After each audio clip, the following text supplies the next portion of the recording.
Welcome back, fans, to Royally Quacked, where I'm the Kings fan and I'm Royally, and he's a Ducks fan, and he just doesn't ever stop quacking. But I really would like to start off with saying, I didn't know you were going to get that big a laugh out of that. Oh, that was good. Well, I know you didn't know. Expecting that. You did not know that was coming, but what I'd really like to start off with is to talk about how proud I am of you. I mean, Me? yeah, you. Oh, I mean, this podcast is zero without him. Totally zero without him. Even though I do collaborate a little bit, but Cody's the whole backbone of this whole thing. I'm really proud of what he's done and how he's done it. We've made some really new friends through this podcast. yeah. And a lot of that is just because of who you are.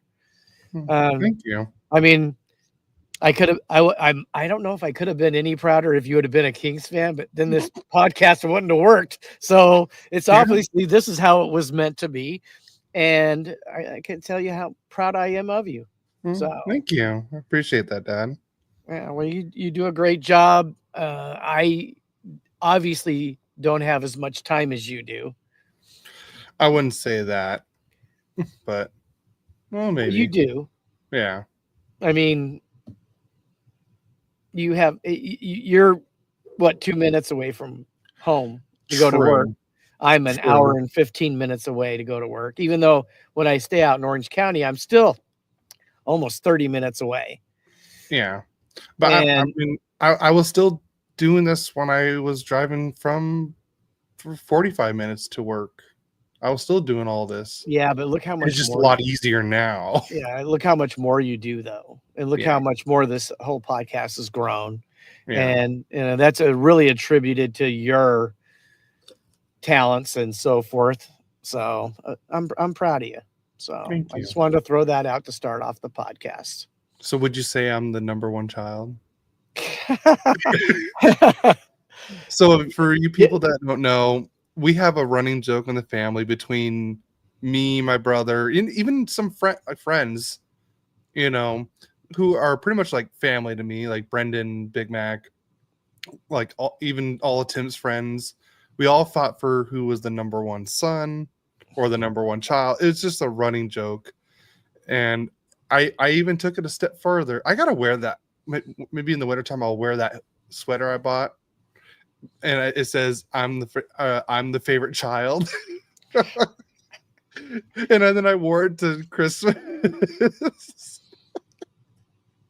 Yeah, the funny thing is it used to be when they were all living at the house, because they were all adults.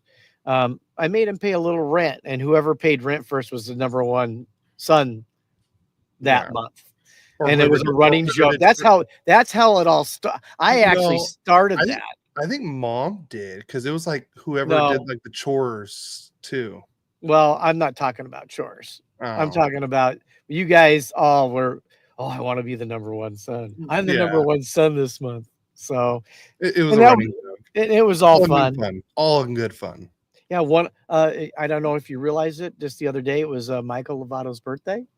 Oh yeah, I wished him a happy birthday, and I got a thank you back from him. He was one of those other sons, a son from another mother.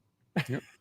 I hope you guys, everyone that's watching on YouTube or Twitch, look at my nice, beautiful souvenir Ducks cup. This is from the self-pouring beer thing at the Ducks Arena at the Honda Center. Yeah, it was really cool. My shirt, I'm wearing it too.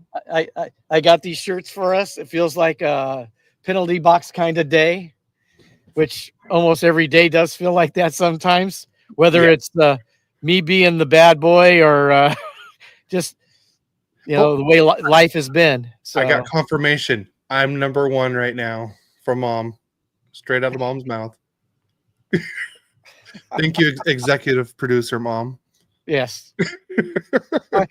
I forgot to say executive producer Vicky Spink. Yep. So, all right, let's get into the news. I'll let you go first because I have a lot more news to talk about. True. You do. Well, we all know Marco Sturm got the head coaching job for the Boston Bruins, and we lost him for the Ontario Reign. And a lot of people didn't like him for some reason, but I mean, he had pretty competitive teams every year, and I know a lot of fans disliked him. But he bought into the whole system that the Kings did, and he was teaching the young guys to do it. And we see the product of some of that, with Byfield and others. But we do have a new coach. His name is Andrew Lord. He had coached in the ECHL for the Swamp Rabbits and was very competitive and did a great job there. And he's coming back into the Royal team, and going to be the Ontario Reigns coach this year. And we're looking forward to see what he can do, because it's another rebuild there for them, which constantly does happen. You want to be competitive. You want to have guys on that team that can really mentor the young guys coming in.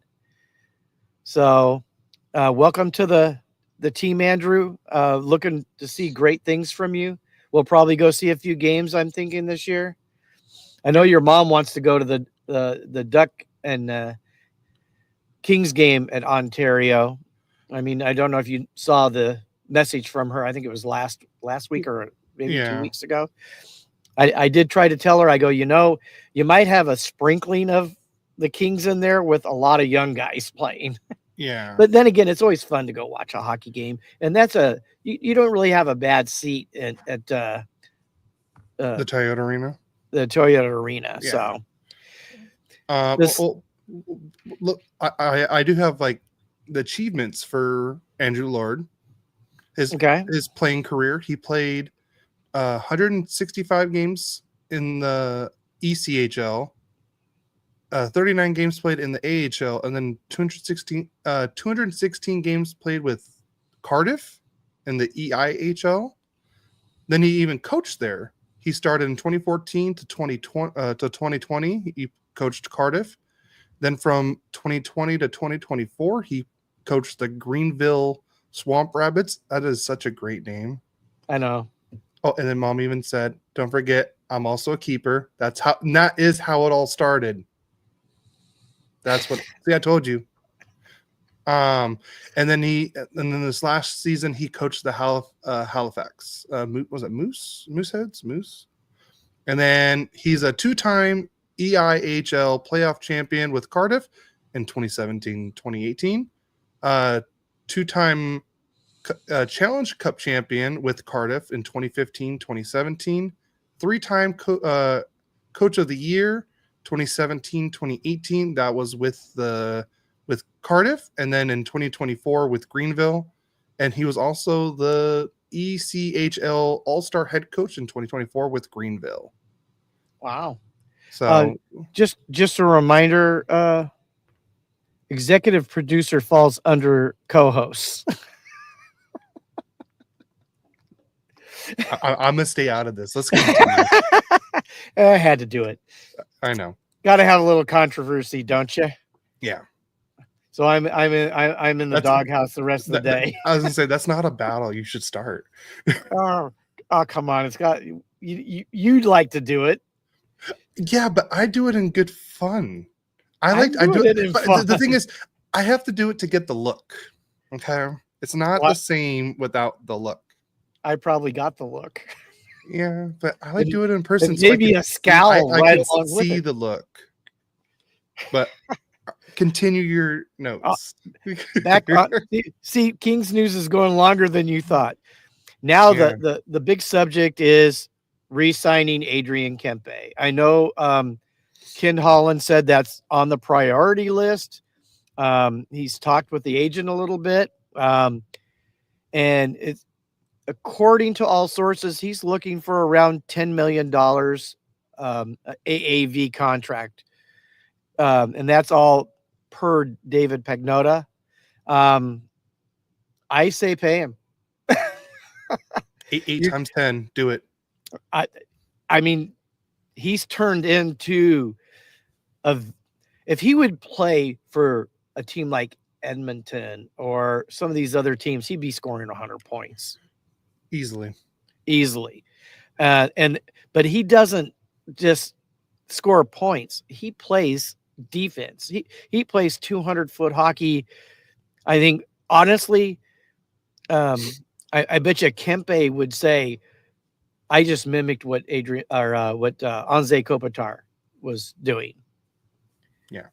He just does it with a lot better scoring touch than Anze did. I mean, he is a better goal scorer than Anze was. Yeah. So let's get him signed, guys. I'm sure every one of you agrees. If anybody disagrees, please let us know.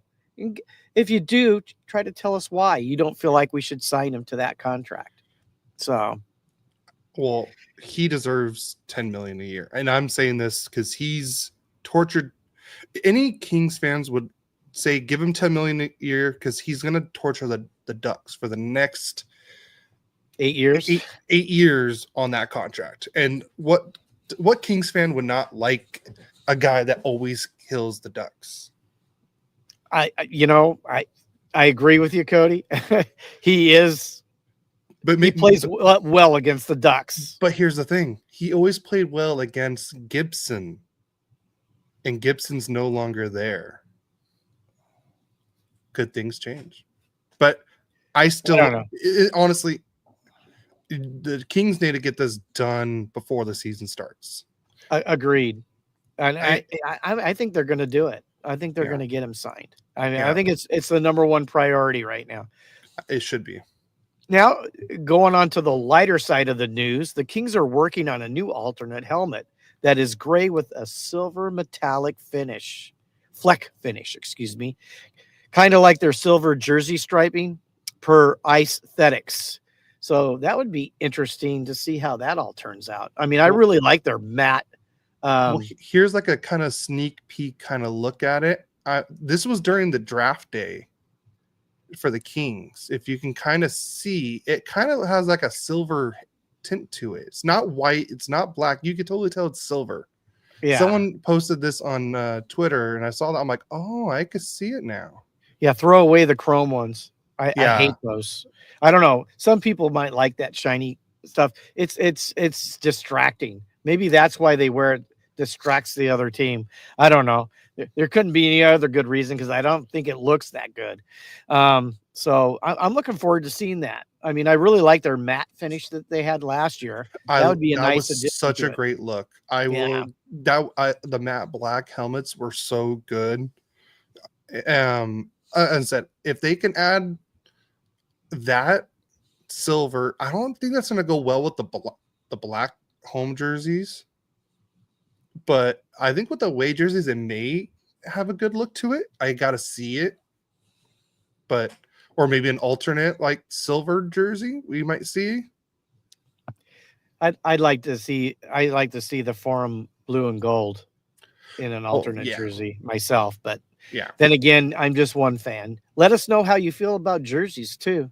Mm-hmm. You know, I do think we took a step up with the last one from what we had before. Yeah, no more home plate logo like the one behind you. Yeah, I know, but ain't that cool? Hey, ain't that cool? Yeah, I like the wallpaper, but I like the Chevy logo a lot more than that one. You know, another thing I would really like is to actuate the crown more into their uniforms.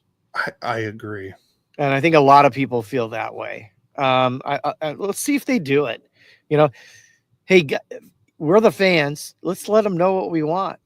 Don't be afraid to send info to the Kings about it. Mm-hmm. Now, this is per John Hoven from Mayor's Manor. Expect this to be Kopitar's last season in the NHL. Now, to go on top of that, I heard Ken Holland say that, and he talked about the contract with Kempe, that it was a priority, but he also talked about Kopitar. They've had a conversation with him right now.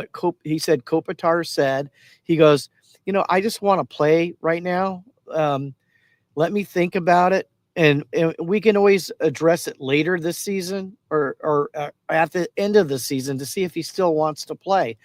Because you know what? I mean, he's going to be 38 years old, 39. He didn't seem to lose much last year, but I know, I mean, just how well and consistent a player Kopi has been. The last thing he wants to do is hang on and play at a lesser level than he expects of himself. So when the season starts, he'll be 38. He's an August 24 birthday. So he's 37 right now. He'll be 38. Yeah, he'll be 38 when the season starts. And this will be the last year of that $7 million contract. I mean, even with all the greatness we've had in the, almost 48, 48 years, 58 years, 67. 58 years of Kings hockey. When Anze Kopitar retires, he will retire as being, I think, the greatest King to ever play on the ice for him. I mean, granted, we had Gretzky, the great one, but we didn't have Gretzky for long enough for him to be the greatest King. I mean, if you want to talk the greatest player who ever played for the Kings, it would be Gretzky. And you also had Robitaille, but Robitaille played in Pittsburgh. I think he played in Detroit. He didn't play his whole career with the Kings. And Kopi, I certainly hope he retires and never plays for anybody else. And he also he also brought 2 Stanley Cups for you guys. He did, even though he wasn't the captain then. But he was a major part of it. He was the leader, but he wasn't the captain. I mean, and Dustin Brown did a great job of being the C for the Kings during that time. So, and that's it on Kings news. All right, Ducks news. Obviously, some of these are going to be a little outdated just because we had the free agency recap, then we did the draft recap last week. So some of this is going to be a little bit old news, but the Anaheim Ducks did not extend qualifying offers to Isaac Lennestrom, who's now with the Columbus Blue Jackets. So good luck there, Isaac. Brett Leeson and Josh Lapina. The one person I do want back is Brett Leeson, obviously because Lundestrom's already gone. I wouldn't mind bringing Leeson back because I like the way he plays, and I think he'd be one of those perfect players. And Kyle from Locked On Ducks, even he was saying Brett Leeson would be a great playoff fourth liner. He's tall. He's 6'5". He's good defensively. He has that long reach. And he's someone that I think can do really well in the playoffs. So that's someone who I would like to bring back, maybe as like the 13th forward. He's like in and out of the lineup. And I said, I've always liked the way he played. And I got to tell you, obviously, I because of our podcast, I watch a lot of Kings and Ducks. I listen to the Ducks games, especially when I'd be on the road with work. And Brett Leeson played well for him. Mm-hmm. And just on another note, I think the Kings, one thing they really had to do is what Holland did is he improved that fourth line, because I think that was our downfall against the Oilers in the playoffs. We were playing 9 forwards and only 5 defensemen because Hiller didn't trust the fourth line. And obviously, we traded Jordan Spence, and we traded him because he didn't trust him. And that fourth line's important. And the Ducks are up and coming team. And you got to have 4 strong lines if you really want to play. Not Yeah. everybody has guys like McDavid and Draisaitl and Bouchard that that can do. I mean, because they're still pretty young. I mean, what is McDavid, 27? I want to say so. Yeah. I mean, it seems like he's been playing 10 years already. Probably has been, but I mean, he's still young and full of energy. And we just couldn't. I know we really improved our fourth line, and I think the Ducks are trying to do the same thing. You got to have 4 good lines to get going. So he's 28 right now. McDavid is. Yeah, he's at the prime part of his career. Yeah, so. Yeah. Can you imagine? He's now at the prime part of his career. Well, and Draisaitl, and I mean, Bouchard got his money, $10.5 million.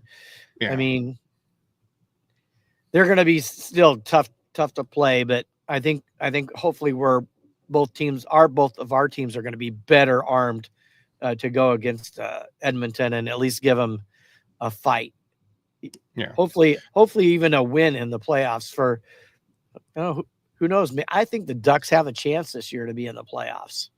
Personally, I hope so. I honestly, I just want us to, at this point, with the moves we've made so far, I would be content with us just being there like the last week of the season, if we make it or not. Yes, I'm always gonna be bummed if we don't make the playoffs, but I'd be happy that we took that next step and we got more points this next season, and we're in the hunt like in the last 2 to 3 games of the season.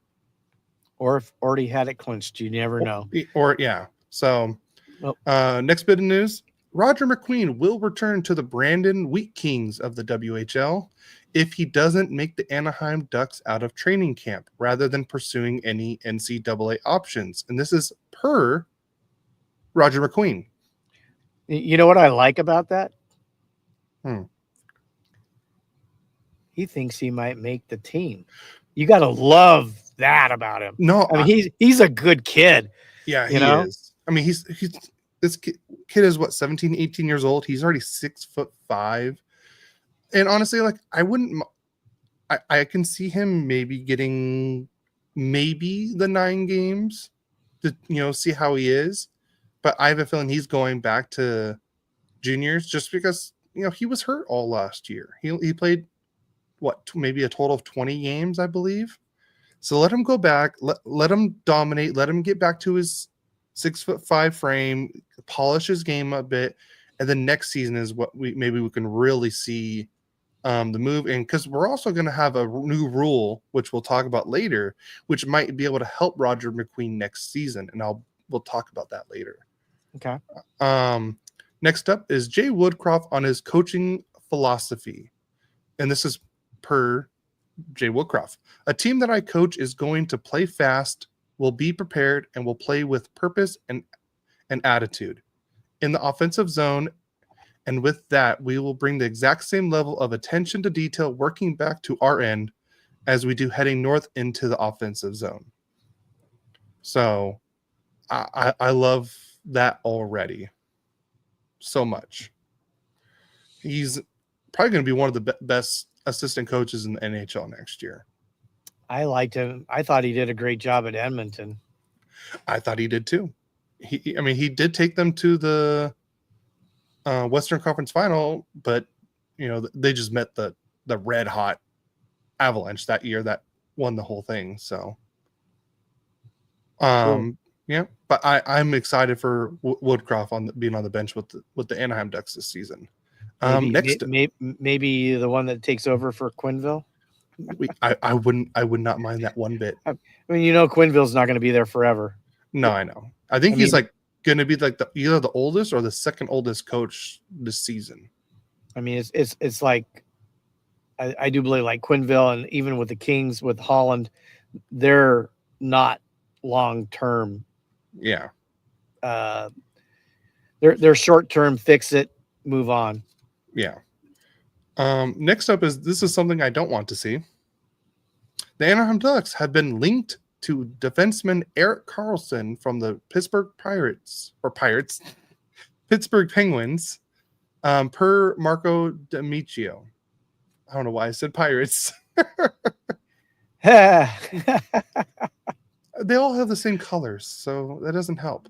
What do you think of this? Do you think the Ducks should pursue Erik Karlsson? No. I agree. Too much salary on him, Well, and you'd have him for this year, next year. I don't think we need him. I'm good. I think if you did something like that, you hurt the development of Lacombe.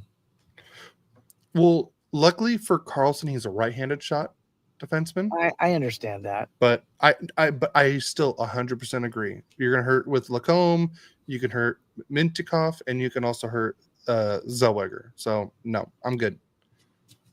Speaking of Minty and Zellweger, they both went to the Ducks management about their playing time this last season, which I don't blame them. You know, they were switching constantly. I would have done the exact same thing. So, but this year they should both be getting full-time minutes, both of them. So absolutely. Yep. You know, now that there's not as big of a log jam for defensemen there in the Duck system right now, they should be playing pretty much every game. And then we got the new player, Mikael Granlund. This is what he was saying in a couple interviews. He said that he spoke briefly with Coach Joel Quenneville after signing with the Ducks. I told him I can play a lot of different roles. All I care about is winning and trying to do whatever I can for the team, so I don't care where I play. Mikael Granlund also spoke to the media today about coming to Anaheim, calling it the best fit for him and his family, and praising the organization's direction. He said he spoke with Timu Solani before signing, who told him only good things about the Ducks.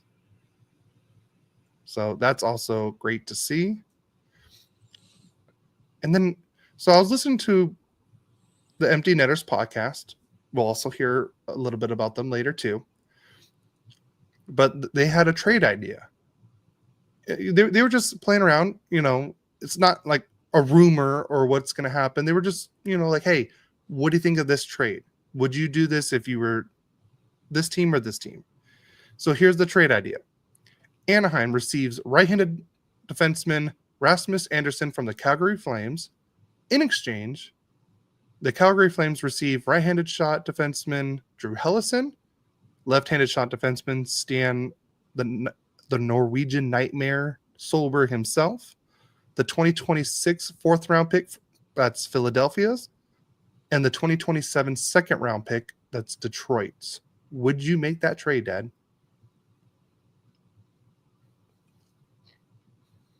And that's if Rasmus Andersson resigns too. If I was the Ducks, I'd say yes. But Andersson if I has was to Calgary, resign. I don't think that's enough money or enough for him. He's an elite right-handed defenseman. Yeah.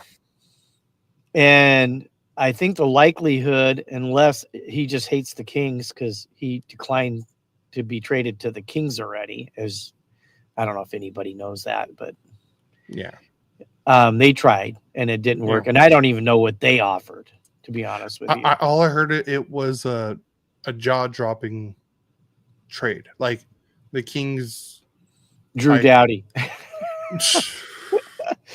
Anze Kopitar and Drew Doughty and Adrian Kempe for... No, I'm just kidding. Yeah. All I heard was the Kings made a very good trade proposal. Like they knocked Calgary's socks off with the trade. But Anderson said if he goes there, he will not resign. So that's probably why the trade never happened. So like it makes me wonder if he just doesn't like Southern California or the taxes that are here, or is it just because it was the Kings? But I mean, if I'm Calgary, I want more. I mean, obviously, I really like the Norwegian Nightmare. Yeah. To me, he is the key. that they're giving in that trade, but he's still not proven. Yeah. So I would want something proven coming back to me. True. I get that. I mean, I'm 50-50 on it. Like, I think for the Ducks, yes, but for the Calgary, I don't know. Like, even for the Ducks, I'm like, like maybe it's just because I like Hellison and Solberg, but we'll see. Like I said, it's not a rumor. I'm gonna just put that out there. It was just these guys just having fun making trades. That's it. I don't want to they put that as definitely a like rumor. to have fun. Yeah, they definitely do. I do appreciate their ingenuity, their talent, and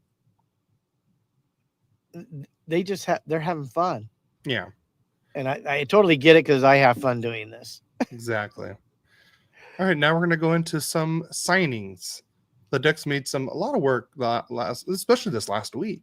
The Ducks have signed goaltender Callie Klang to a 1-year, 2-way contract through the 2025-2026 season. Then they also have signed center Jan Misak to a 1-year, 2-way contract through this season as well. And then the biggest one of all, Ducks re-sign RFA goalie Lukas Dostal to a 5-year, $6.5 million AAV contract extension. And this also includes, in years 3 through 5, a 10-team no trade clause. What a great contract for Dostal. He deserves every dollar of that, and we locked up our number one for the next 5 years. What Ducks fans? What do you guys think about this contract? Do you think it's too much? It's perfect, or just tell us what you think. I think perfect. I would say we got Mr. Chaos in the Adam role. Well-deserved contract. 100% agree, Adam. I think it was a necessary contract. Yeah. I mean, you look at the Ducks' improvement, and I would give 85% of that improvement on his play last season. Yep. He was making saves left and right. I mean, how many times did I hear you say Dostal? I mean, he was, obviously, as a hockey fan, a well-deserved contract. Yeah. As a Kings fan, I would have liked to seen him go someplace else. But, being that it was the right move for the Ducks, and as we've spoken many times on our podcast, we're hockey fans first. Yep. I mean, I love my Kings, but, if I was the Ducks management, I go, duh. This was just too perfect. Yeah. Well deserved. Yep. Congratulations, Lukas. And may we score a lot of goals on you in the future. How dare you talk about Dostal like that? Hey, no animosity. I actually really like him. Nope. You talk crap on my number one goalie during Ducks news. It was not crap. No, you said may we score a lot of goals on him. No, that's talking Kings. crap on my I'm number a Kings one. fan. I mean, you would say the same thing if I said about Kemper. Right, You'd want to score a lot of goals on him, would you not? I hope Kempe gets offer sheeted. Boom. I'm just kidding. I don't think he's even eligible to get offer sheeted. I don't think so either. He still has a year left. No, I know.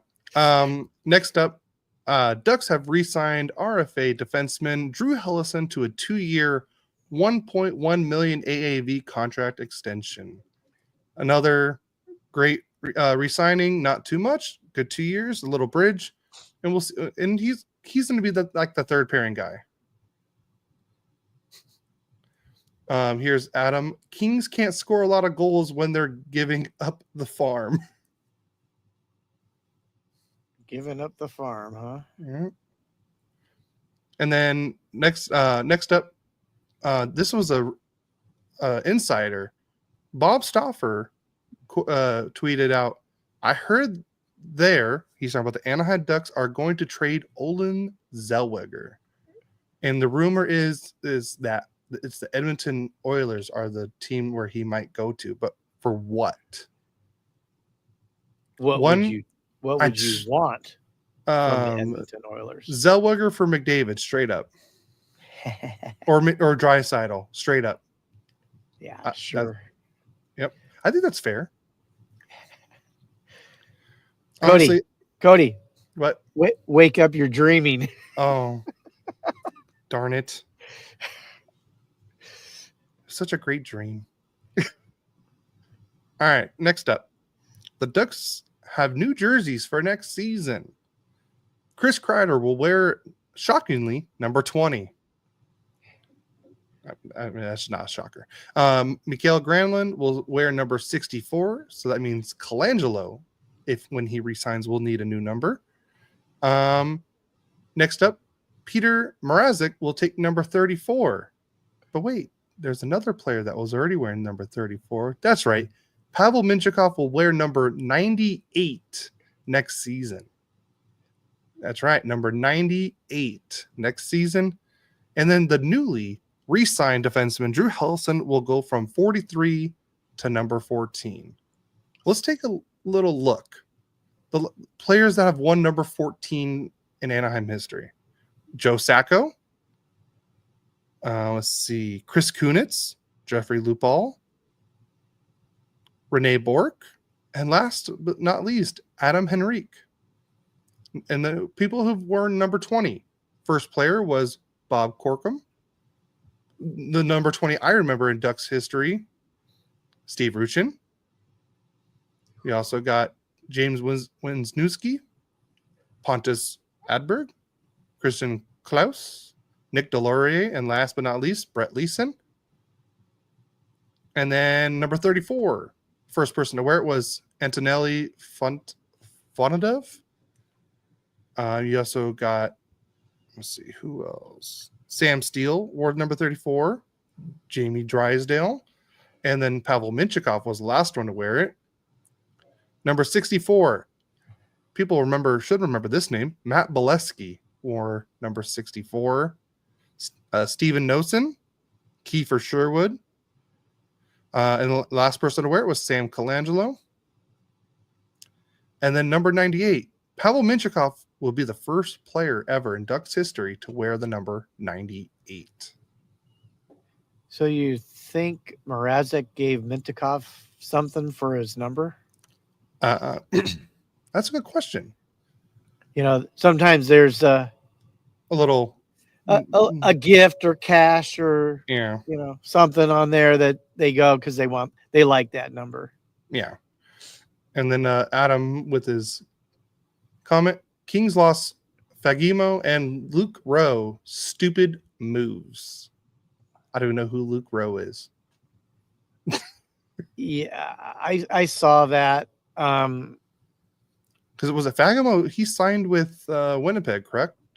I believe so. Okay. And I think the reason they let him go is he just hadn't ever turned into the two-way player.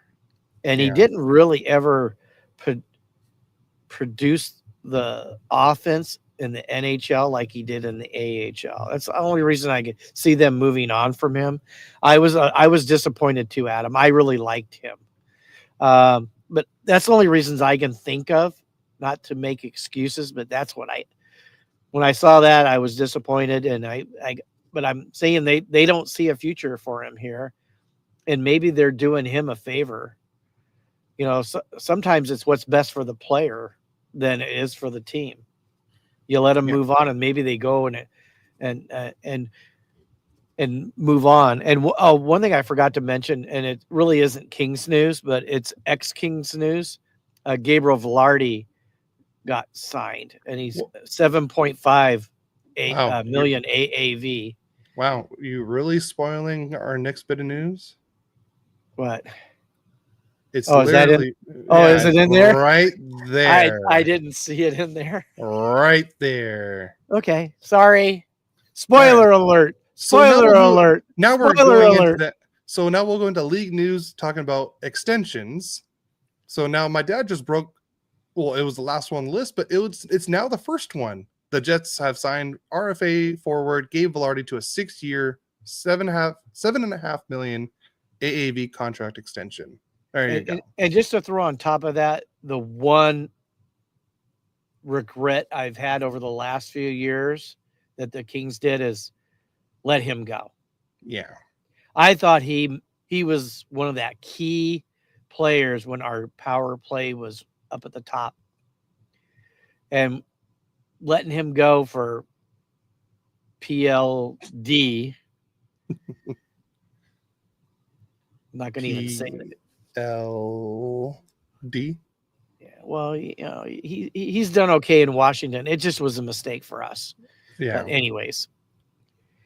All right. Back onto another extension. Since you took that one, I'll take the next one. The Avalanches have signed ex-Duck defenseman Josh Manson to a 2-year contract extension worth $3.95 million AAV.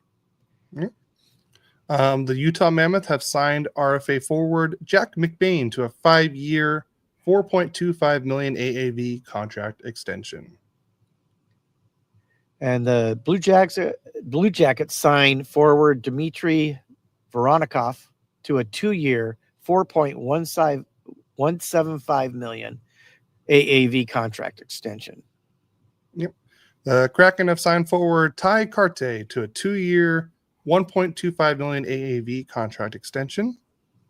And the Flyers sign restricted free agent defenseman Cam York to a 5-year, $5.15 million AAV extension. Yep. And then someone that's been now no longer can be offer sheeted, Bowen Byram re-signs a 2-year, $6.25 AAV with the Buffalo Sabres. But I still don't think the trade rumors are done with this, even with this signing. So, now it's it might just rev it up. Yeah, it might just rev it up. That way, you got 2 years. Yeah, you got 2 years at a good deal. I wouldn't be surprised if he's still traded. But there was a video I saw of Bowen Byram where he was, I believe this is when he was still with Colorado. A guy was interviewing him and he was like, "Hey, you like my jacket, like his suit jacket?" And he was like, "Yeah, it's nice." He's like, "Yeah, my name's on it. Do you have your name in your jacket?" He's like, "No, my name's on the cup." That's what Byram said to the reporter. I was like, "Ooh, that is such a good comeback." And the reporter's like, "Okay, yeah, you win." And Byram said it so fast. He's like, "No, my name's on the cup." Like, it was perfect. All right, here we got. This is what Adam said. Luke Rowe, number 5 defenseman from the Air Force Academy, huge Patriots supporter. Everyone, please go support the Patriots hockey. Please do it. Adam's great over there. He was never given a fair shot in Ontario. Hopefully he gets it in Jersey. I agree. I like him already now. Maybe it's just because I never followed the Ontario Reign as much. But please go follow Patriots hockey on Instagram and everything. Go support them. I believe they have a huge golf tournament coming up, and it's actually going to be right down the street from me. I don't know if you saw that. So if you see Adam on the ice, don't forget to throw a teddy bear at him. Oh, it's 5 points if you hit him. All right, let's see. You got the next. We already said that one. So, all right, now here's all the new signings. The Sharks have signed forward Jeff Skinner to a 1-year contract worth $3 million. This is a good little deal. He doesn't want to play playoff hockey anymore. I'm just kidding. He'll probably play really well, score a bunch of goals, and then get traded at the deadline, half retained, and go to a playoff team. Yeah, Braden Coots signs a 3-year ELC with the Canucks. He was the 15th overall selection in the 2025 first round. So signed him quick. Here, you can try, old man. Oh, that's a challenge. Honestly, you have a better I'll arm get than close I do enough now. I'll get close enough where I will hit you. I can't throw with my shoulder, so Dad, that's on you now. If it was a soccer ball, it's a different story. But all these next signings are going to be 2025 draft picks. They're all just signing their ELCs. The next one was Benjamin Kindle signs his 3-year ELC with the Penguins. He was the 11th overall pick in this last draft. Victor Eklund signs his 3-year with the Islanders. He was 16th overall.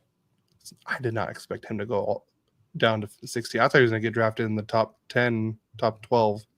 Radim Murka signs his 3-year ELC with the Sabres. He was the 9th overall pick. Anton Frundell signs his 3-year with the Blackhawks. He was 3rd overall. Yep. And probably one of the best names in the draft, Carter Bear signs his 3-year ELC with the Red Wings. He was the 13th overall pick. Now on to trades. Yep.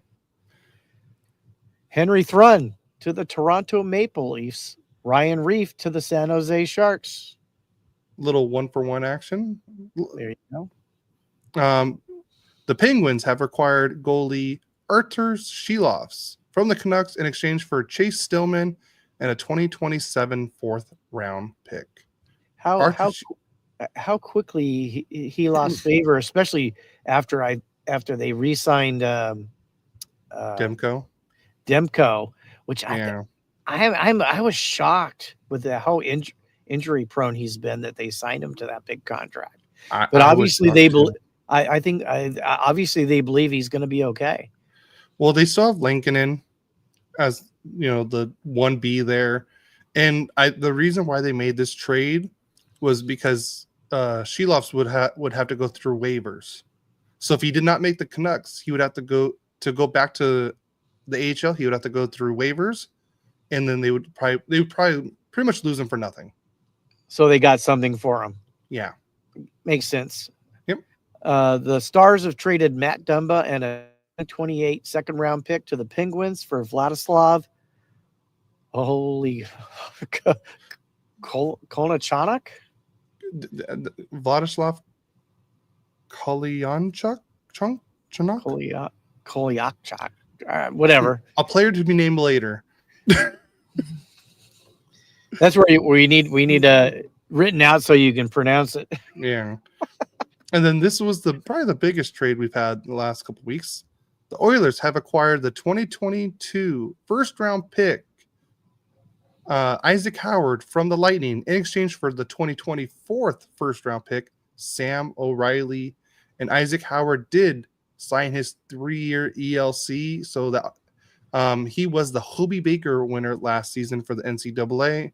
And since he signed his ELC, he will now be playing with the Edmonton Oilers next season. And the Toronto Maple Leafs have acquired Dakota Joshua from the Vancouver Canucks for a 2028 4th-round pick. I'm a little shocked that the Vancouver gave up on him. I thought he was a player. I know he was injury prone. Yeah. Well, I think he started the season on the injury reserve because I think he had cancer or something. I think it was that player. Unless I'm thinking of someone different. I just remember that sweet goalie. That sweet goal. I think he scored it against the Kings, and it was one of those from behind your back, between your legs. Oh. I mean, I don't even know how you do that stuff. I mean, I see that and I'm going, that's what blows me away about hockey is what some of these boys can do on ice. I mean, it's not easy. Ice skating alone is not easy, but to have people pound on you while you're trying to play it, and then some of the sweet stuff they can do. I mean, I can't wait for hockey season to start just talking about it. Yeah. And then last bit on the trade news is not a trade, but it is a trade request. Igor Chinnikov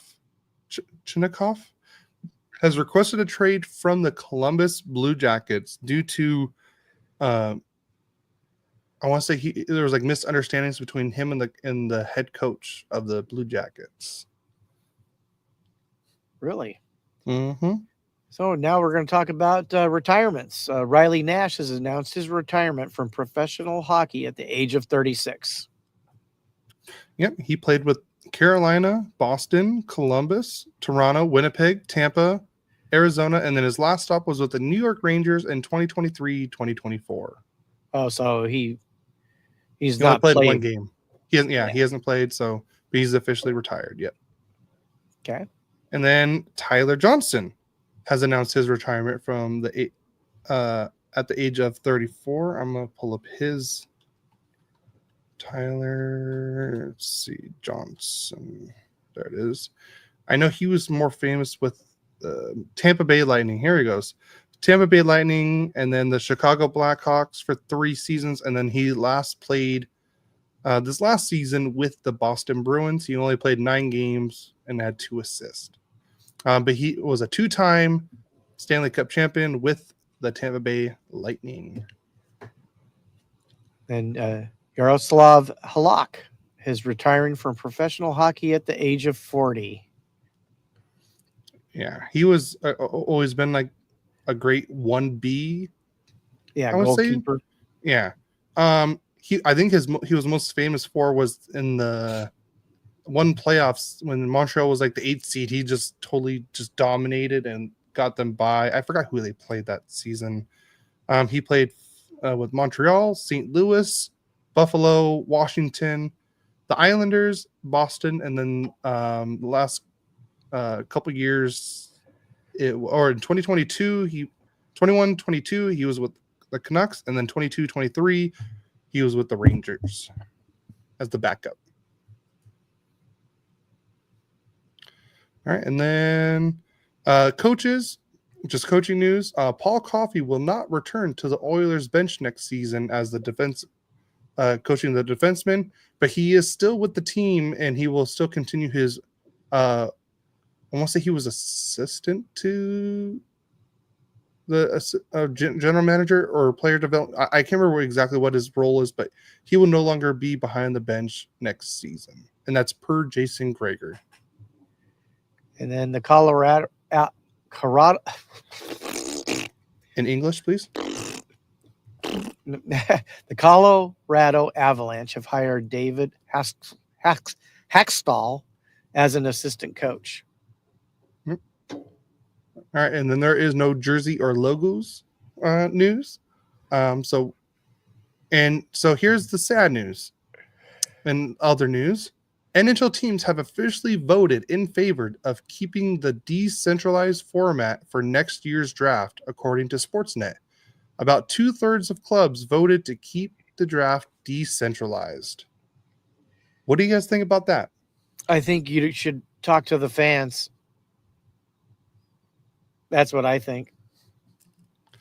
Yeah, it depends on how they do everything, but they got to make it better. They got to make it more viewable for the people watching on TV, because we cannot have a 5-hour first round draft like we did this last year. That was ridiculous. We don't need the Zoom calls with the general managers. They already talked to them. If anything, show it later. We don't need to see it right then and there. You're just wasting time. So yeah, I agree. Yep. You want to talk about the next one? Sure. Former NHL player Ryan Kessler caught Calgary rallies. Oh, that was supposed to be Calgary. Grand slam ball and threw it back onto the field. Yep. There were literally, you could see the video of him catching it or having the ball, and he threw it onto the field. Oh, and it was definitely Kessler. Now you edit the notes. So I just noticed it. Okay. Okay. So we're going to talk a little bit of, actually, we'll skip this for now because we're going to talk about CBA stuff a little bit later. Okay, here we go. Gavin McKenna, top prospect of the 2026 NHL draft, is set to commit to Penn State University as the NCAA for the next college hockey season for the 25-26 season. And I think great news for the San Jose Sharks. They have officially hired Hall of Famer and Sharks legend Joe Thornton, who will serve in a player development role. Yeah. Had a long career. I do believe they got him from Boston, and they Yeah. stole him. They stole him from Boston.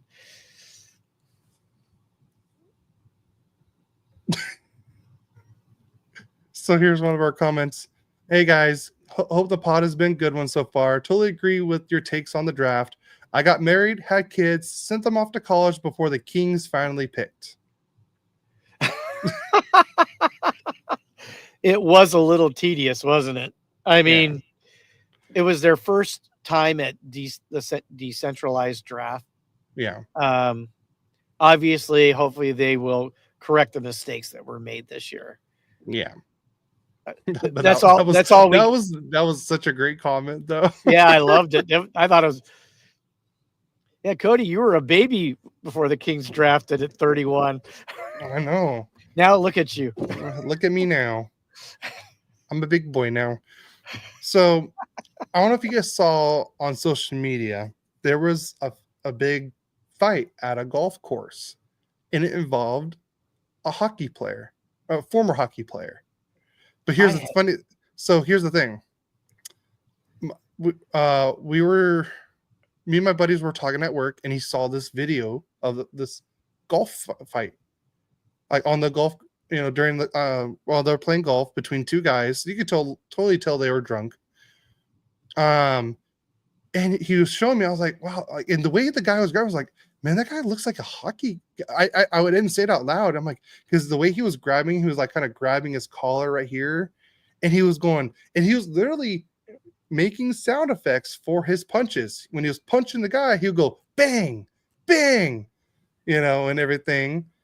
And and then I go on my Instagram account and I look and I see the exact same fight. And it turns out that person was Nick Ternasky. And I believe he used to play for the Ducks. The incident occurred at the Alberta Springs Golf Resort in Red Deer, Alberta, where Nick Ternasky, a former NHL player, was involved in a fight with another golfer. I'm not going to say the guy's name. The confrontation reported stemmed from frustrations over the slow pace of play on the course. Video footage shows Ternasky arguing with the other golfer before the situation escalated, resulting in Ternasky throwing the other guy into a pond and delivering several punches while shouting bang with each hit. The guy charged him. He literally grabbed him and threw him into the pond. And the guy still continued to go after Ternasky, a big dude. And then he just kept punching him and making the sound effects. And he literally threw him again. And his body was literally parallel with the ground when he threw him. You got to watch the video if you haven't seen it.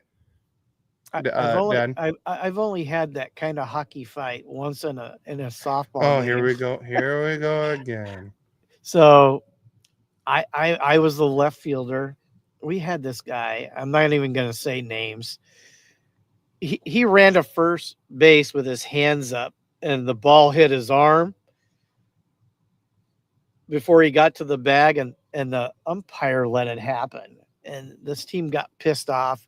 And I guess the next time they came up and he was playing first base, kind of ran into him. Next thing you know, I'm just standing in left field because I go, I'm not going to instigate into a fight. I'm an adult. This guy comes running at me, and I'm just sitting there going, no, this isn't going to happen, is it? And as he ran at me, I just took a step to the left, and I don't know how luckily I hit him right in the nose. And he went boom. Then he got up and he goes, I don't want to mess with that guy. And then he runs to go fight our shortstop, who was like 6'3", 225. Jesus. And he pounded him, and then we go obviously for pizza and beer after the game. And, everybody's talking about the fights, and, I threw one punch. That was it. And they go, we didn't even see you. I go, I stayed in left field. I'm not stupid enough to go get into the fight because that's how you get hurt. They go, "Did you hit anybody?" I go, "Yeah, I hit this guy square in the nose." And then the shortstop's saying, "I saw that." And then he got up and came after me, and I beat the holy crap out of him. He goes, "I don't think he could see me. His eyes were watering so bad." Because when you get hit in the nose, I don't know if you ever know that, but your eyes will water. And then a lot of times they'll tell you, if you get in a fight, you can get them, the groin or something, or hit them in the nose, they can't see you. Yeah. You think the guy would have given up and gone after one of the smaller players, but Stan Hilton, beat the tar out of that guy. Only fight I ever was involved in a softball game. Only once I played street hockey. I only don't want to hear. I don't. You don't want hear that. I already no. told that story, I think. Yes, I know. So. I've heard it a million times. It was fun. Okay. You want to talk about the last one before we go into CBA stuff? The NHL's Frozen Frenzy appears set for a return this season on Tuesday, October 28th, with all 32 teams in action and a completely staggered start times.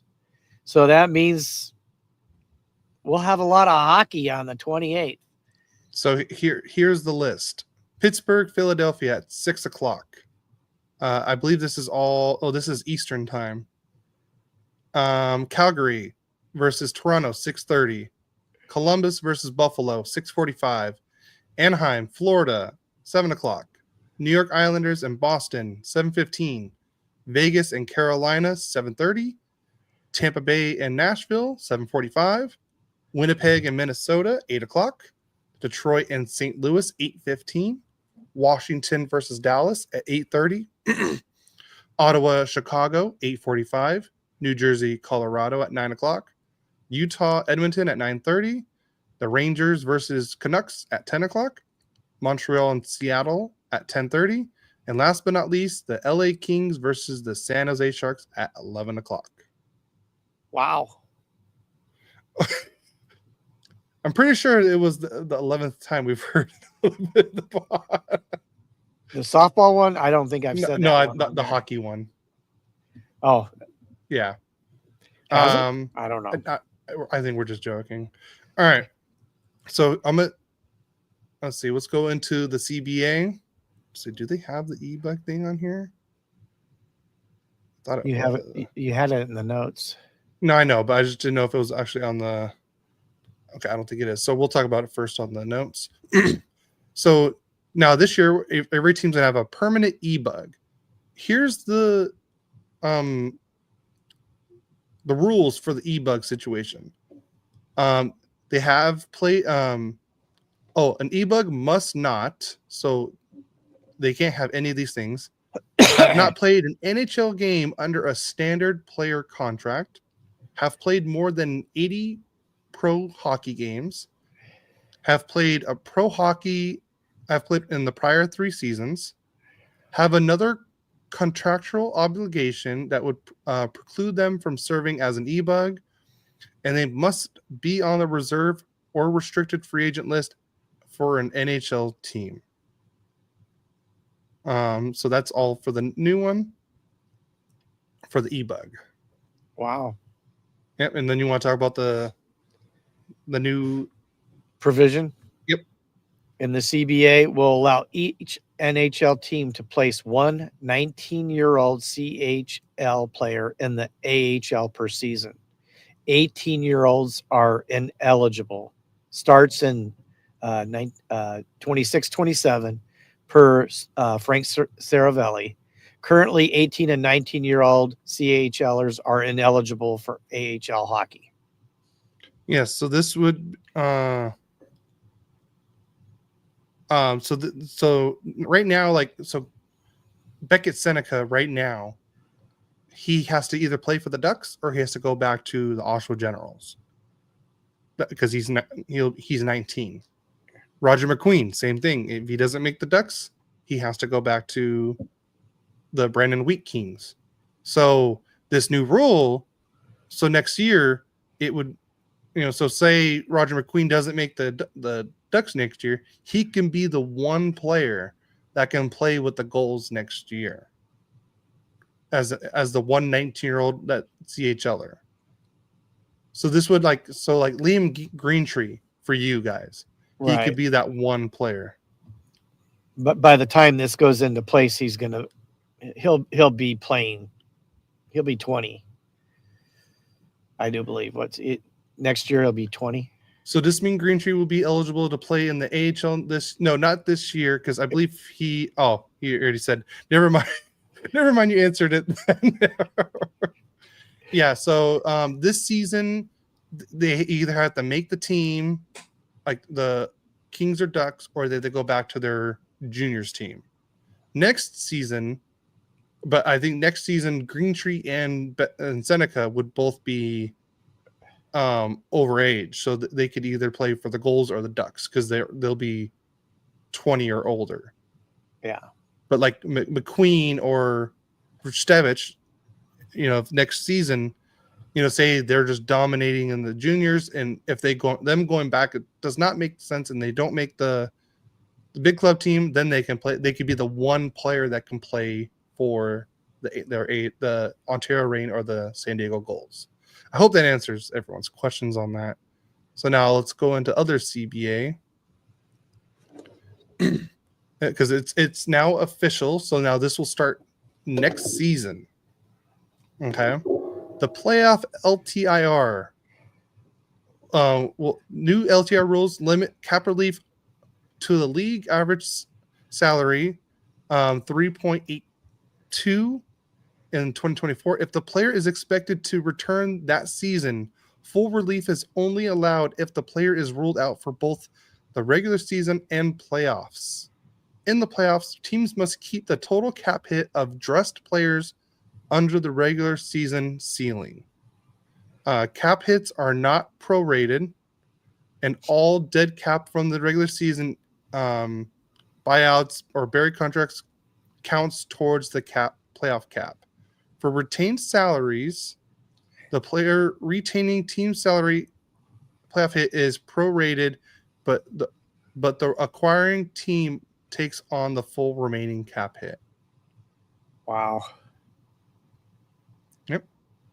Okay, double retained contracts. Teams can no longer do a double retention trade in which a third party retains a portion of the contract to reduce the player's cap hit on the new team all at once.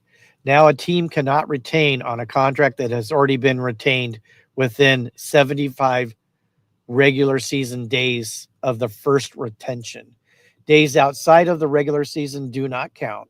That means that if a contract is retained at the trade deadline, it cannot be retained again until the second month of the regular season. Wow.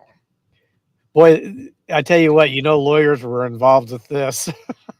Otherwise, they go, oh, it's been more than 75 days because we've been in the off season. They've even figured that out. Yeah. So. Well, I don't like this one because it kind of like takes more trades out of the equation now. But I know like this was more helpful because of the dead cap era, because like the salary cap was not going up, but players were making a lot more. But this, I feel like I don't know who really would want this away. Like I feel like this helped trades more. So I kind of don't. This is the one I don't like right now. Yeah, well, the for instance on this was the Trent Frederick trades last season would not be possible under the new CBA. Yeah. As another note on that. So, wow. Yeah. It allowed more trades to happen. Mm-hmm. I'm not sure I like that either. But then again, I think people were kind of abusing the rights. Yeah, they were saying it was circumvention of the cap, which yes, but like, did it really hurt anyone? No, and it gave us more trades, more chaos. Who doesn't want? The funny thing about that, you think about that.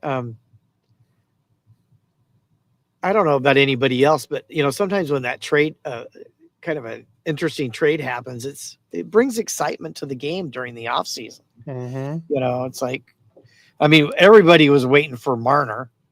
I mean, the craziness that went on with that.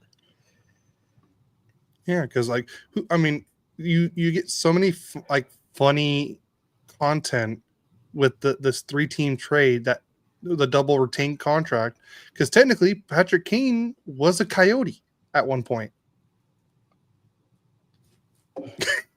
Wow. Yeah, because technically his contract went through the Coyotes, and now that was when he went to the Rangers.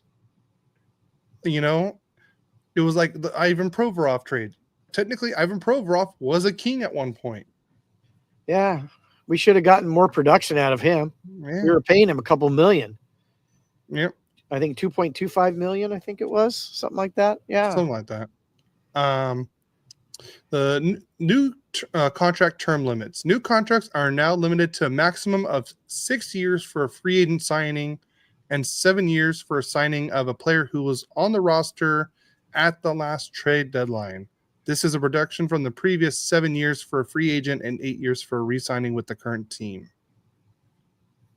So, honestly, I don't hate this one because it kind of just, probably get less buyouts and more signings later on, or more chances for players to sign big contracts.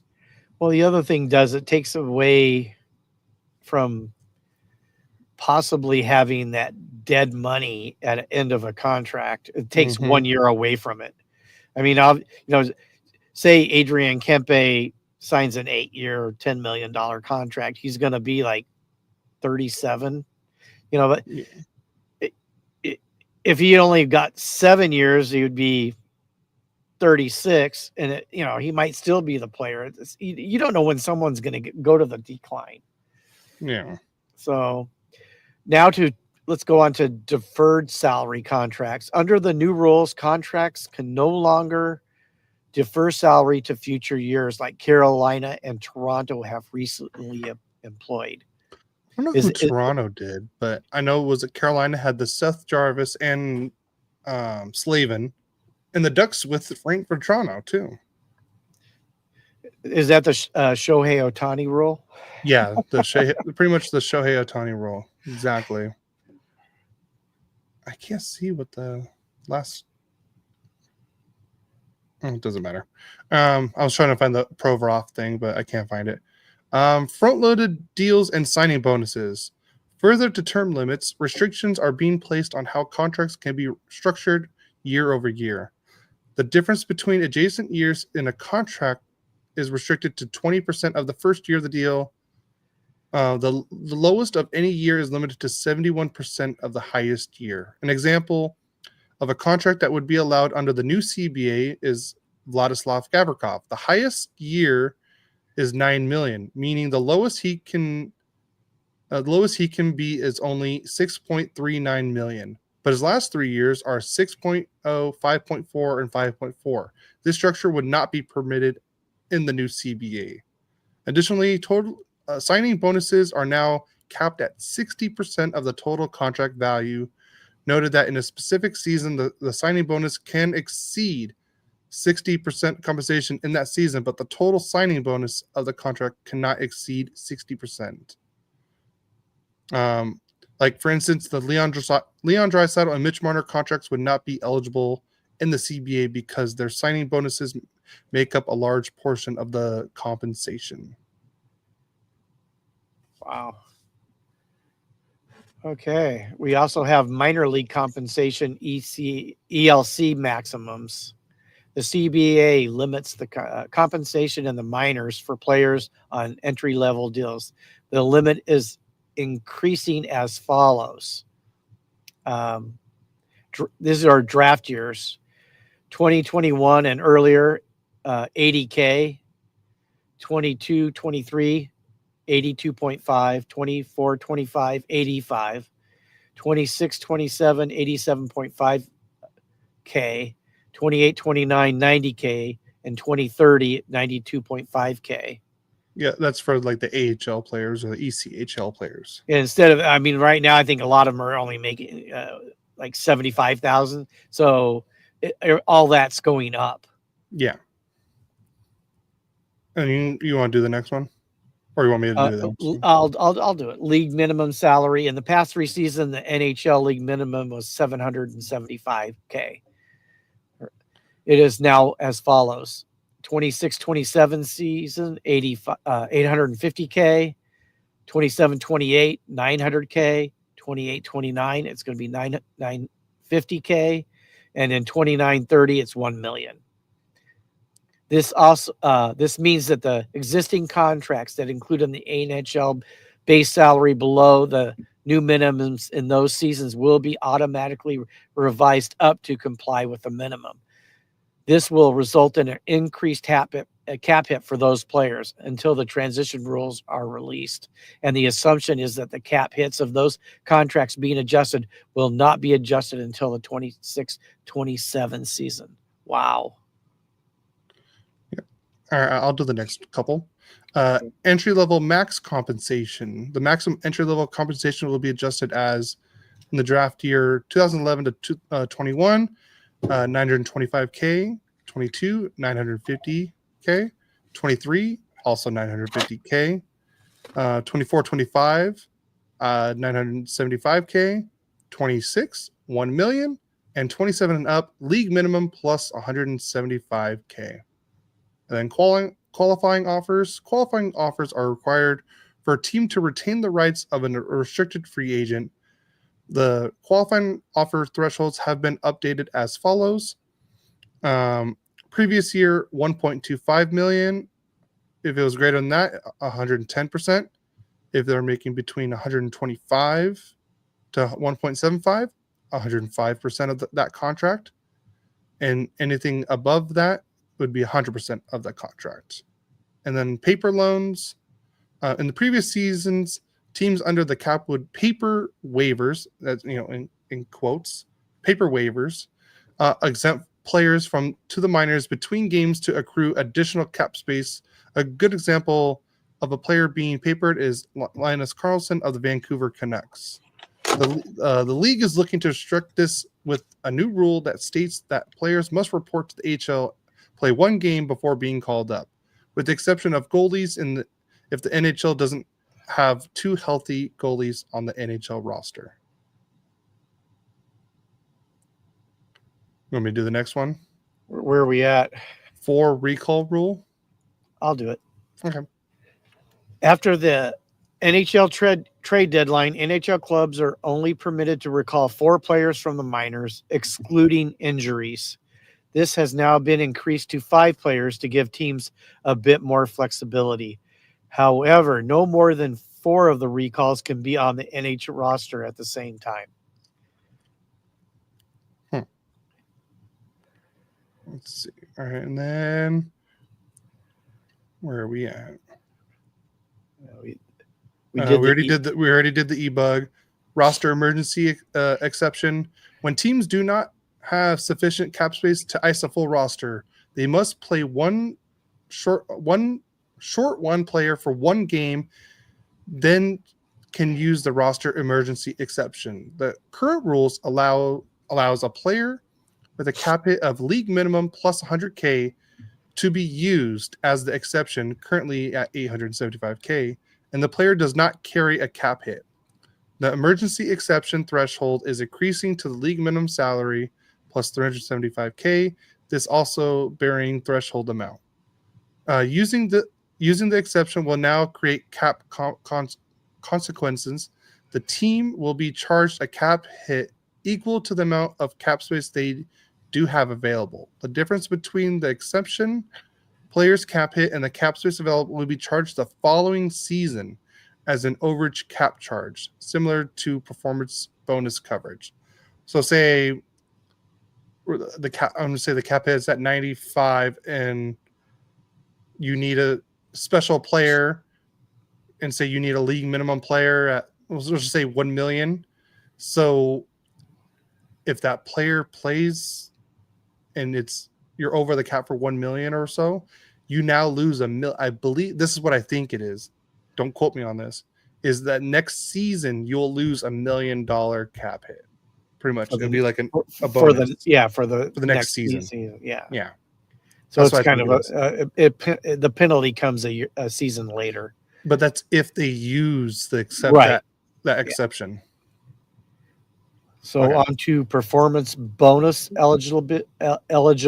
The player under 35, not on an entry-level contract, can only be eligible for performance bonuses if they had a significant injury in the previous season. A player now qualifies if either of the following are met. Spent at least 100 days on the injured reserve during the previous season. Spent the final 70 days of the season on IR and appeared in no more than 2 playoff games. The ability to qualify for this bonus based on the second point is the new in the CBA. Interesting. Reserve list exclusive rights. Starting with the 2027 entry draft, teams will hold exclusive signing rights to draft players for a set period based on the player's age. If they're at age 18 at the draft, their rights are retained through June 1st, 4 years later. If they were age 19 or older, rights retained through June 1st, 3 years later. After this period, if unsigned, the player becomes a draft-related unrestricted free agent. Exception: if the player is a bona fide college student, the exclusive rights extend until 30 days after the player notifies the NHL they're leaving college hockey. So, like before, it was like, if you played in the CHL, you had the rights for 2 years. If you had a NCAA a college player, you had rights until their senior year. Pretty much, like what the Ducks had with like Henry Thrun and the end of their senior year. The end of their senior year, yes. Yeah. So on to other interesting items. The CHL exemption. NHL will try to allow each club to have one 19-year-old in the AHL instead of being forced to send them to the CHL. We already talked about that one. We've already talked about that one. Yeah.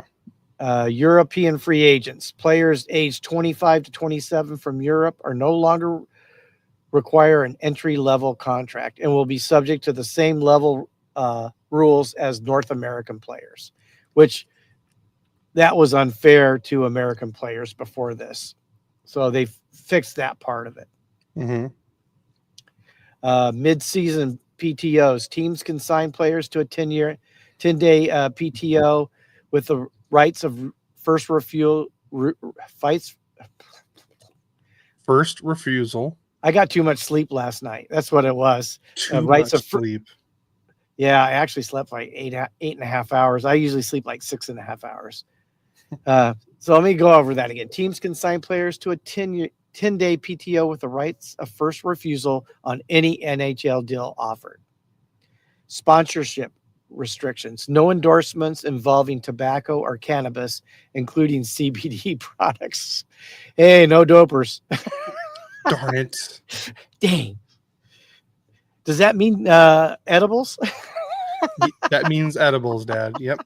And then last but not least, neck protection. Beginning in the 2026-2027 season, players with 0 games of NHL experience will be acquired to wear cut-resistant neck protection.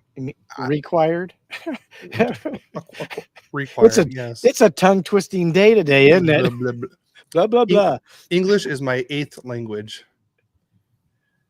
But no habla inglés. Yeah, no. Shut up, Adam. I already know you're going to say something. Yeah. All right. Let's do. You want to talk about, or do you want me to talk about the Ducks or the Kings release schedule video? Well, you can start it off. I'll throw in information. I think you know a little bit more about it than I do. So, like we talked about earlier, the empty netters, they help the Kings with their release schedule or schedule release video, and it was hilarious. I will give you that. It was. Hilarious. There was one part I did not like, but I did laugh, and I did put it in the show notes. So go check out the show notes. The link is right there to go watch the video. I don't. Is it Gary has spent too much time following the Grateful Dead? It's not gray, it's scary, by the way. No, it's gray. I see gray. He's right. Boy, it even goes off to people sending us messages that it doesn't come out exactly the way it's supposed to. Yeah. And you guys got to watch the video. There's even a little cameo from a Kings player in it. You guys have to watch it. It's funny. It was definitely one of the best schedule release videos I've seen in a while. Please go check it out. The Empty Netters did a great job with it. Please do. I actually wanted to play it on the podcast, but we're not sure we could legally do that. Yeah, and Adam, I agree. The Kings video was way better than the Ducks video. To be honest, like did the Ducks even really do a big video? I think they just said oh, here's our schedule, like a little thing. But the Kings went, they let the guys do it. Oh, he said no. I purposely called you gray. Sure. But yeah, guys, please, it's in the show notes right now. Please go check it out. I'll try to make sure when this goes on audio that it'll be in those show notes as well. You want to talk about the schedule real quick? We can if you want. Yeah. Okay. You want to talk about both team schedules? Yeah. Well, let's try to find the the main ones. So for the Ducks, we start away for the first two games. So our season opener is on October 9th on Thursday against the Seattle Kraken. And then our first home opener will be on the October 14th, and that is a Tuesday, and that will be against the Pittsburgh Penguins. Oh, here. Kevin said, I felt so old for not knowing who the guys were in the Kings video were as the Kings unk as the status the kids say. It was a crappy punk skater style video that made no sense. Oh yeah, the Buffalo one was pretty. It was kind of disgusting at the same time. The Sabres release video, there was one disgusting one. They did wings of who they were playing. My favorite one for that one was they made a blue chicken wing and two red ones, announcing because Quinn Hughes plays for the Canucks, they're blue, and then the other Hughes brothers are red for the Devils. I thought that one was one of the best ones. But back to the Ducks schedule. Let's see. They have that's October. We only have 3 home games in October. In November, that's when we play a lot of our home games. We got 1, 2, 3, 4, 5, 6, 7, 8, 9. 9 home games in November. We do have a 6 game homestand from the 17th to the 28th, where the Ducks play that's the Black Friday game against the Kings, the 1:00 game. So we do have that one, and I believe that is the first. Oh no, sorry, that is not the first time. Let's go back to October. Yeah, they play in the 16th. No, not the 16th. Where did I see the Ducks? The Detroit Red Wings play at home on Halloween at 7:00. So that'll be Gibson's first time back since being traded. So that's a game to look out for. The 31st right there. Yeah, the Mammoth Wing was disgusting. That one was really bad. Let's see. Who else do we have? The Panthers are here on November 4th at 7:00, and that is a Tuesday. Let's see which other ones. And then the Ducks play in Detroit on the 13th of November, and that's away. I believe that's that Black Friday game will be the first time Corey Perry's back on Black Friday. Oh, thank you. Oh, I just saw Kevin's comment. Corey Perry returned to the pond on Black Friday. What sort of response do you expect him to get in front of the Anaheim fans? That is a good question, Kevin. I'm still trying to process him being a King. And honestly, I forgot who mentioned this, but I feel like all the California teams, when they play each other, should just wear their home gear because none of them are going to clash. You got the black versus orange for Ducks Kings, orange teal, and then black teal. You're not going to clash with any colors, and it's going to look so great on the ice. Let's see who else. Let's see. Go to December. Do we have any big games? I'm definitely not going to see another Chicago game this year. Or actually, that would be kind of cool to see booze, a whole lot of booze. That's what Adam said. Let's see. I don't see any other big games. Wow, we play the King. Oh, we play you guys on a back-to-back home and home in January on the 16th and 17th. Ooh. So the Ducks will play in LA on Friday, and then on Saturdays at the Honda. All right, you want to pull up some of your games? Well, I know we on opening day, we're playing the Avalanche.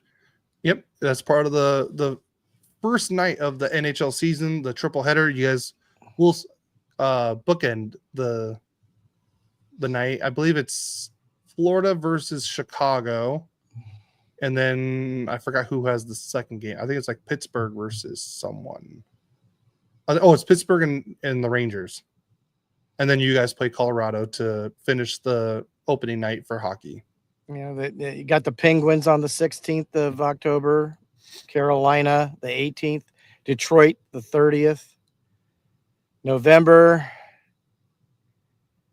Wow, Saturday, Jersey, the world champs on the 6th of November, Florida Panthers, Bruins on the 21st. This is the game I want to go to. Which Ducks host the Philadelphia Flyers, March 18th. Zegras returns. Yeah, with Drysdale, his best friend. With Drysdale, yeah. Yeah. Yeah, we do play the Ducks 2 days after Christmas at home on that Saturday. And the January, you got that back-to-back. Yeah, that should be a fun one to do. Maybe try to go to both games. I probably can't go to I probably can't go on the 16th, but maybe I could ask for it off. But definitely 17th, that's a Saturday. Mm-hmm. Let's see what other exciting games we have here. Oh, then I tell you, February is light because with the Olympic break. Yeah, the Olympic break. But in February they play Seattle before the break, and then when they come back, they've got the Golden Knights, the Oilers, and Calgary. All 3 games in 4 days. Wow, that's crazy. All right, I want to hear from our listeners. What Ducks game or Kings game are you looking forward to the most this next season? I want to hear from you guys. Let's see. What other ones do we have? Do we play Utah at home before that? Yeah, we do. So we'll see the Mammoth at home for the first time as the Mammoth on November 17th. Damn, right around Tim's birthday is a lot of home games. Mammoth, Boston, Ottawa. We have a home and home on a homestand. Boston and Ottawa. And then we'll see Mitch Marner for the first time at home with Vegas on the 22nd of November. Yeah. Let's see. What else do we have? Wow, another home and home, or a home back-to-back, Dallas and Columbus on the 19th and 20th of December. That'd be kind of fun. I don't think I've seen either one of those teams live. Yeah, we don't have. God, I'm trying to see when we play the Mammoth at home. So how many back-to-backs do we have? I think it's like 11. Those are the tough ones, back to back. Let's see. One. God, it's April before we have the Mammoth at home. We play them twice in Utah before that. The Ducks have 2 back-to-backs in the same week. In December, the 15th and 16th, they go from the New York Rangers to the Columbus Blue Jackets. Then on the 19th and 20th is when they have the 2 home games that are back-to-back. So 2, 3, 4, 5.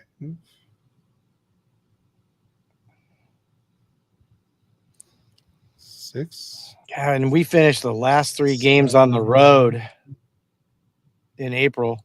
8. Did I count 8?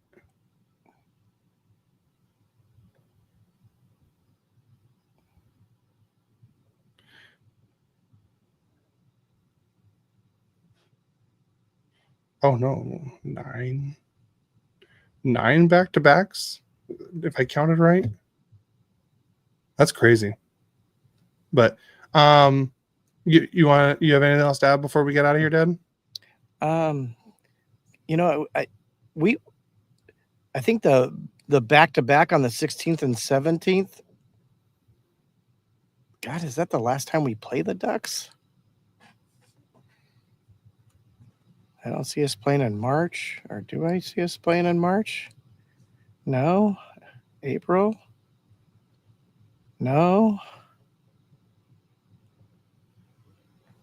The last time we play you guys, it looks like it's is in January. Really? Unless I'm missing it. We don't play in March. Let's see. We don't play in February. We play what?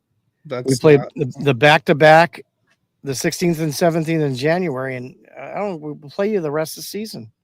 Must play you awful lot earlier. That's 2 games, right? What are we going to play? 4 games. We play you in 2. Yep. December. Yep, it's those 2 January games. That's that home and home one. That's the last one.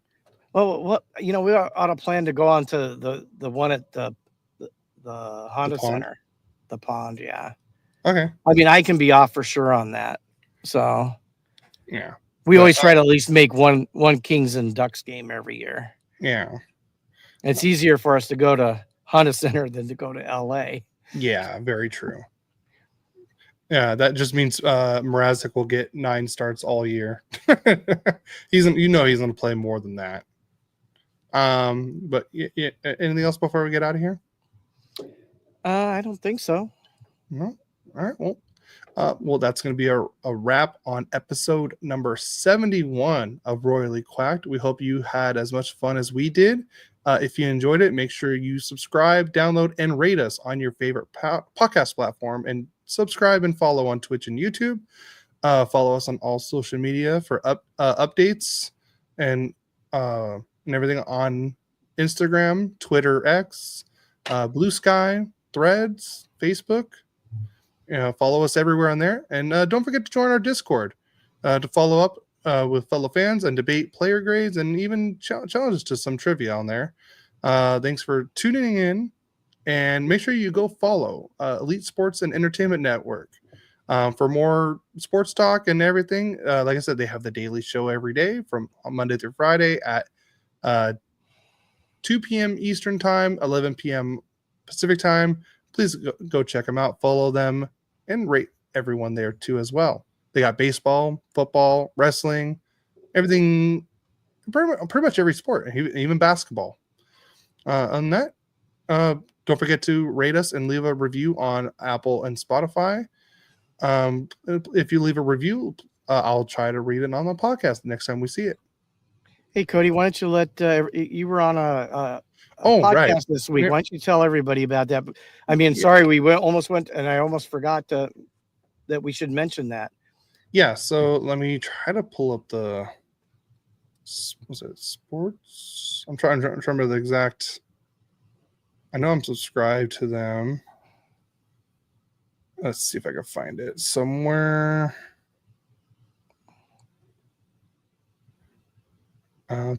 Where are you? Yeah, it's on the South Florida Tribune. I might be on the podcast again this next Thursday. They asked me to be on again. We go live between 5 and 5:30 Pacific Standard Time. I will be on this next one, I'm pretty sure. Yeah, just tune into that. I've been on the last 2 weeks and they want me on again, so I'm looking forward to that. Please go check them out. Go subscribe to them as well. Honestly, those chats are so funny. If you don't pay attention to the video or us live, just honestly tune in for the chat. It is so hilarious. Like, just the tangent that the comments go through, it is so funny. Just even when I'm on the show, I forget I'm on the show because I'm just watching the chat the whole time. So please go check out the South Florida Tribune. Go follow them. Scott, I forgot his Scott runs the whole thing with his wife Candy. They are great. They actually just did like a little international tour, and they did a tour of the Stamford Bridge where Chelsea FC plays. Oh, that's So cool. I was a little jealous about that. So yeah, go like and subscribe to them over there. They would really appreciate that as well. Yeah, and I'm hoping I could find some time to get off and maybe go on there one time. Maybe we could both go on. That would be fun. That would be fun. Yep. Yeah. But all right, on that, you ready to get out of here? Absolutely. All right, just remember, let's go Ducks. Go Kings, go. Have a great week, guys. See you next week.